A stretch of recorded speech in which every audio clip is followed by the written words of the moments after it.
Good morning. Hello student of BSc Agriculture, second year, second sem. Today my lecture topic on alternaria leaf blight of carrot. Because the alternaria leaf blight of carrot, I was live class lecture present at yesterday, but the lecture topic not complete. So today on the topic of leaf blight of carrot lecture topic, I will also effort to complete and explain as a live class in the front of you.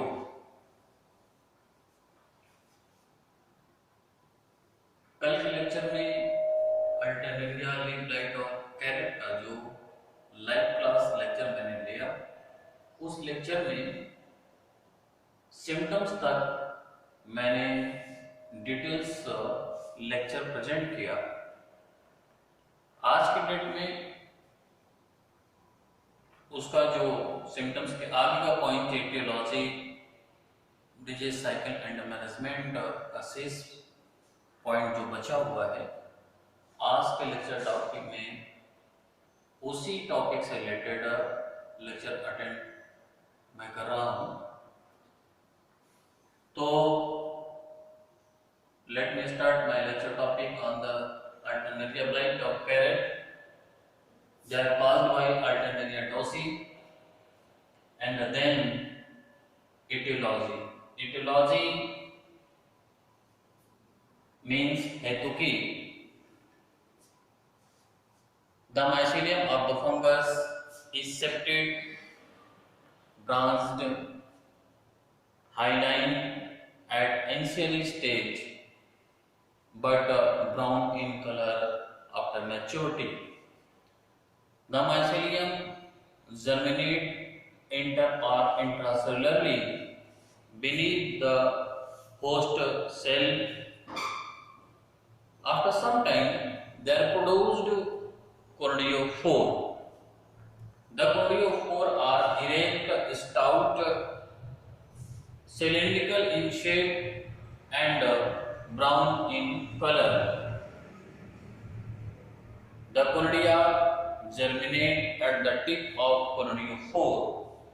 The conidia germinate at the tip of conidiophore. They are singly or in chain. The conidia have longitudinally cross wall. This type of conidia are called obclavate or muriform.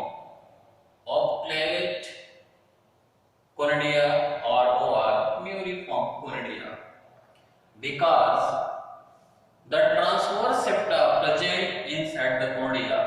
This type of conidia is called obclavate or muriform conidia. The conidia are bean shaped, means as if apex part are narrow. This type of conidia is beaked conidia. The conidia arranged at the tip of conidiophore or chain or single. They are brown and black in color after maturity.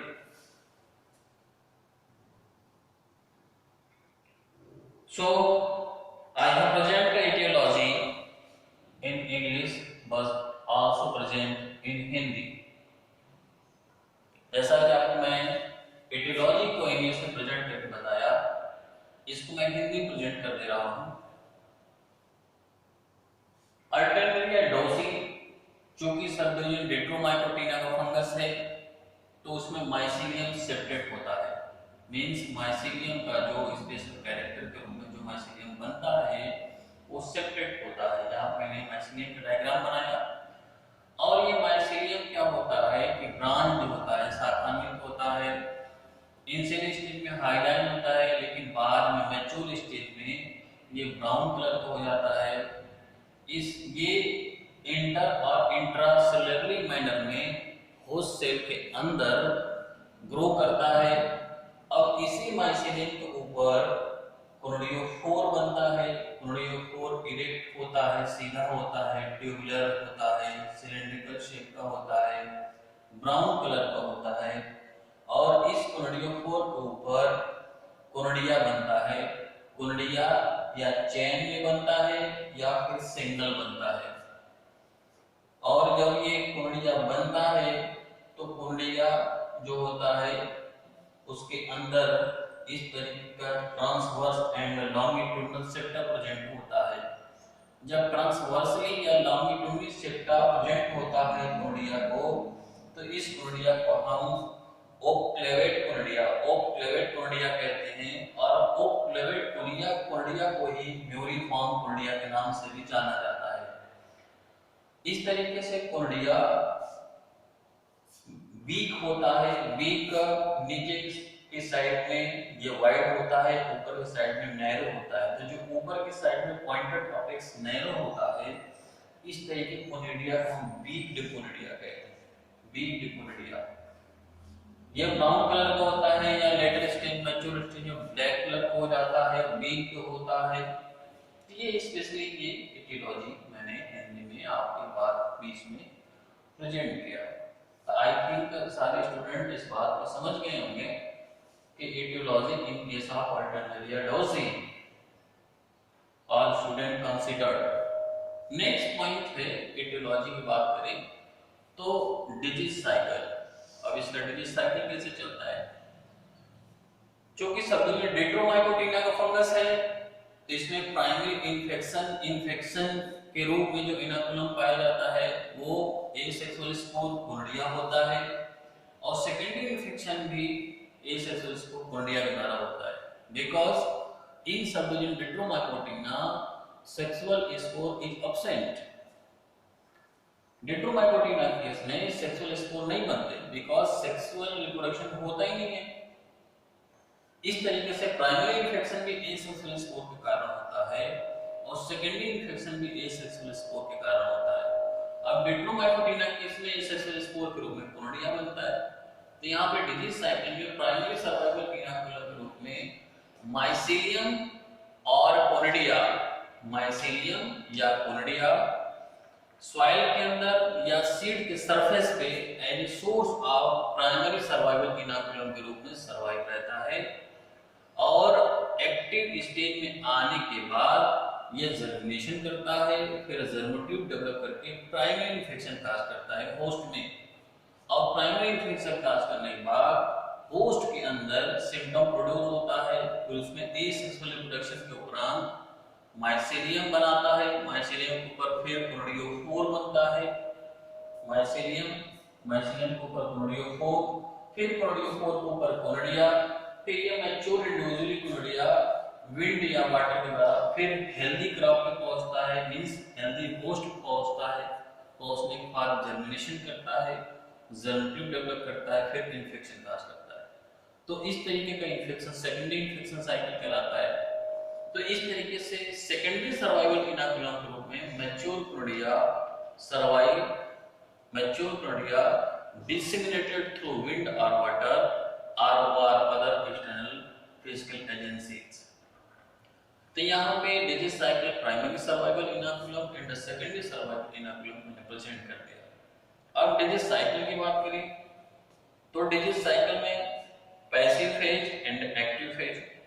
Passive phase में mycelium और conidia survive on seed and soil as a source of inoculum. Seed के ऊपर या soil के अंदर ये mycelium या कोनोडिया survive रहते हैं। एक्टिव फेज में आते ही ये होस्ट के ऊपर पहुंचते हैं और एक्टिव हो जाते हैं।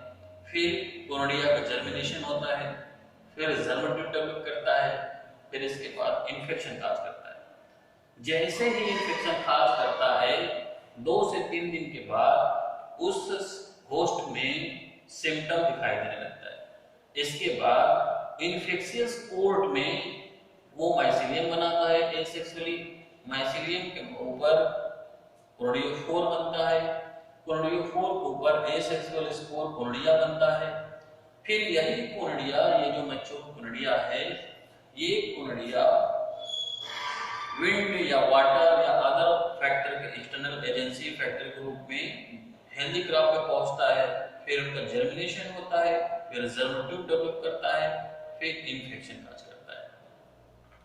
तो ये इन्फेक्शन सेकेंडरी इन्फेक्शन साइकिल कहलाता है। तो ये तो इनका फिर डिजीज साइकिल, ये कंटिन्यू सेकेंडरी इन्फेक्शन काज करता रहता है जब तक होस्ट की अवेलेबिलिटी फील्ड में होता है। जैसे होस्ट हार्वेस्टिंग स्टेज में आता है, फिर ये कोर्डिया क्या होता है, सीड के ऊपर सर्वाइव कर जाता है as a source of primary inoculum के रूप में, या माइसीलियम सॉइल या सीड के ऊपर सर्वाइव हो जाता है as a source of primary inoculum के रूप में। तो इस तरीके से इनका डिजीज साइकिल चलता रहता है, जो मैंने आपके बीच में प्रेजेंट किया। आई थिंक आप सभी लोगों को एटियोलॉजी में डिजीज साइकिल का कॉन्सेप्ट क्लियर हो गया होगा। नेक्स्ट पॉइंट है मैनेजमेंट। अब मैनेजमेंट की बात किया जाए,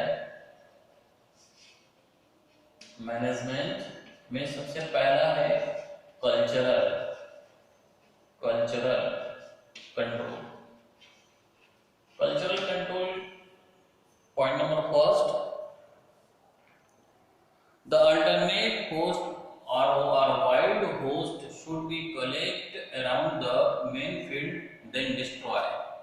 जो मेन फील्ड है उस मेन फील्ड के अगल बगल अल्टरनेट या वाइल्ड होस्ट के रूप में अगर कोई भी हर्ब या श्रब है तो उसको आप क्या करेंगे कि उसको कलेक्ट कर लेंगे, अपरूट करके निकाल करके फिर बाहर उसको ले जाके जला देंगे। दूसरा point, crop rotation must be apply inside the main field. Main field में आप जो क्रॉप का कैरेट है इसके अल्टरनेटिव क्रॉप रोटेशन अप्लाई करें, ये मस्ट होता है। नेक्स्ट पॉइंट है deep ploughing apply inside main field before sowing in the month of May to June to the killing of soil borne inoculum। means गहरी जुताई sowing से पहले उस फील्ड में जहां पे कैरेट का कल्टीवेशन करना है उस फील्ड में गहरी जुताई मई और जून के महीने में करके मिट्टी पलट देना चाहिए, जिससे मिट्टी के अंदर सॉइल बॉर्न इनोकुलम के रूप में अगर ये कोर्डिया सर्वाइव है तो सनलाइट की उपस्थिति में वो कोर्डिया किल कर जाए। नेक्स्ट पॉइंट है in case of cultural, healthy seeds should be used to sowing. Sowing के लिए आप कोशिश करेंगे कि हेल्दी सीड का सिलेक्शन करेंगे, कोई इन्फेक्शियस सीड ना हो। मैनेजमेंट के अंतर्गत सेकेंड पॉइंट है chemical control measures. Chemical control measures में point number first, use of seed treatment with thiram at the rate of 3 gram प्रति 1 kg of seeds. Point number seed treatment with thiram at the rate of 3 gram प्रति 1 kg of seeds। Point number second, use of foliar spray with the mango gel।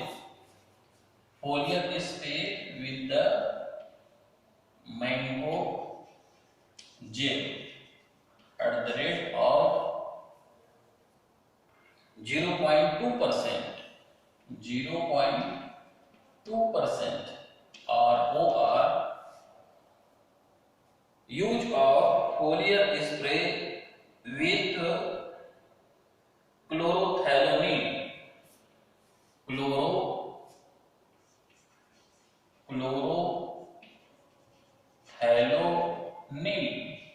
at the rate of 0.2%. 0.2%. Also used as a spray with GNA at the rate of 0.25%.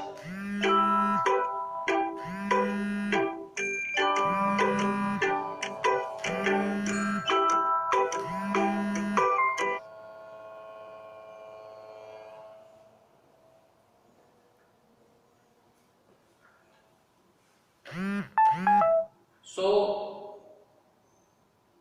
the lecture topic on leaf blight and Tenerian leaf blight of Aries today finally finished. All points I have complete. So, our student watch carefully live class and write down on notebook for the examination preparation. So, any query regarding them, please contact me. Thank you.